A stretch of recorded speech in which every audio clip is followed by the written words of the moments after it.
तो finally Spiderman brand new look का second official trailer release हो चुका है और इस बार मार्वल ने कुछ बहुत बड़ा सरप्राइज रिवील कर दिया है। तो सबसे बड़ा सरप्राइज है सैवेज हल्क का रिटर्न। ट्रेलर में हम देखते हैं कि ब्रूस बैनर अंदर से सैवेज हल्क बाहर आता है, लेकिन सबसे शॉकिंग बात यह है कि लगता है कि जीन ग्रे उसे कंट्रोल कर रही होती है। तो पूरी ट्रेलर में जीन ग्रे अलग अलग लोगों की बॉडीज को कंट्रोल करती हैं नजर आ रही हैं और न्यूयॉर्क में काफी ज्यादा चाओस क्रिएट कर रहे हैं। अब सबसे बड़ा सवाल ये है कि मार्वल उसे विलन बनाने वाली है या फिर स्कारलेट विच की तरह एक मिसअंडरस्टैंडिंग कैरेक्टर, क्योंकि रिपोर्ट के मुताबिक सैडी सिंह फ्यूचर एवेंजर में भी नजर आने वाली हैं, इसलिए लगता नहीं है कि जीन ग्रे का एक प्योर विलन होगी। तो ट्रेलर की शुरुआत होती है स्पाइडरमैन और स्कॉर्पियन डेंजरस फाइट से होती है। शुरू में पीटर स्ट्रगल करता है हुआ दिखाई देता है, लेकिन अचानक उसकी म्यूटेशन एक्टिवेट हो जाती है और उसकी आंखें पूरी ब्लैक हो जाती हैं और फिर वो स्कॉर्पियन को इतनी जोर से अटैक करता है कि सीधा पुलिस कार में जाके वो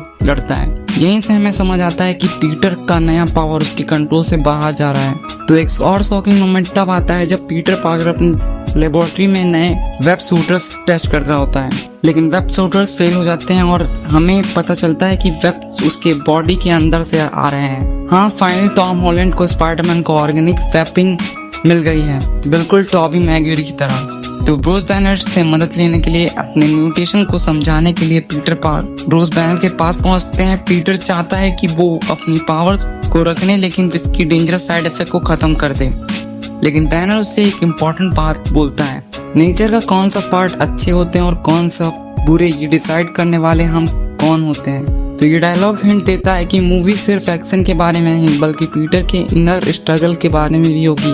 ट्रेलर में एक और पावरफुल साइकिक शॉक वेव भी दिखाए गए हैं जो सारे लोगों को फ्रीज कर देती है। लेकिन इंटरेस्टिंग बात यह है कि स्पाइडरमैन ही एक ऐसा इंसान लगता है जो जीन ग्रे के माइंड कंट्रोल से इम्यून है और अपनी इनहैंस एबिलिटी की वजह से पीटर उसकी बॉडी होपिंग पैटर्न को ट्रैक कर पाता है। एक और इमोशनल मोमेंट तब आता है जब हम देखते हैं कि नेट की सेक्रेटरी स्पाइडरमैन की आइडेंटिटी इन्वेस्टिगेशन कर रहा होता है। तो डॉक्टर स्ट्रेंज के स्पेल के बाद सब कुछ भूल जाने के बावजूद लगता है कि उसके दिमाग में कुछ मेमोरीज अभी भी बची हुई हैं। पीटर के अपार्टमेंट में सब कुछ तबाह हो चुका है। वहाँ उसे ब्रूस बैनर के इनहिबिटर ब्रेसलेट मिलता है और उसे समझ आ जाता है कि जीन ग्रे ब्रूस तक पहुंच चुकी हैं। और फिर एंट्री होती है सैवेज हल्क की। स्पाइडरमैन और हल्क के बीच जो फाइट दिखाई गई है वो ट्रेलर की सबसे एपिक मोमेंट बन जाती है और हल्क अपना आइकॉनिक थंडर क्लैप अटैक भी उसे करता है और पीटर को कई अपार्टमेंट भी दूर गिरता है। और तो एमजे को बचाने के लिए तो जब पीटर को पता चलता है कि एमजे डेंजर में है तब उसे लेकर प्रैंक कास्टल यानी पनीशर के पास पहुंचता है। पीटर से रिक्वेस्ट करता है कि जब तक वो जीन ग्रे को रोकने की कोशिश करे तब तक पनीशर एमजे को प्रोटेक्ट करे। ये एमसीयू स्पाइडरमैन मूवी में पनीशर की पहली अपीयरेंस होगी। तो ट्रेलर के एंड पीटर बिल्कुल थका हुआ और हार चुका हो दिखाई देता है, लेकिन इस बार वो अपनी म्यूटेशन से भागने की बजाय उनको एक्सेप्ट कर लेता है। ब्लैक आइज के साथ और नए इनहैंसिंग पावर के साथ स्पाइडरमैन फाइनल बैटल के लिए रेडी हो जाता है और एंटिटी ये है विजन वर्जन अब तक का सबसे डेंजरस स्पाइडरमैन लग रहा है। Overall organic webbing, savage Hulk, Jean Grey और पनीशर जैसे कैरेक्टर के साथ ब्रांड न्यू डे एमसीयू की सबसे एम्बिशियस स्पाइडरमैन मूवीज में से एक बन सकती है।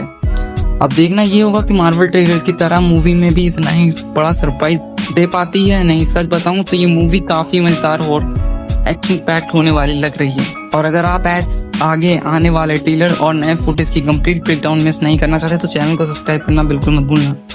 तो मैं आपके लिए नए अपडेट और हाइडिंग डिटेल सबसे पहले लेकर आता रहूँगा। तो मिलते हैं अगले वीडियो में।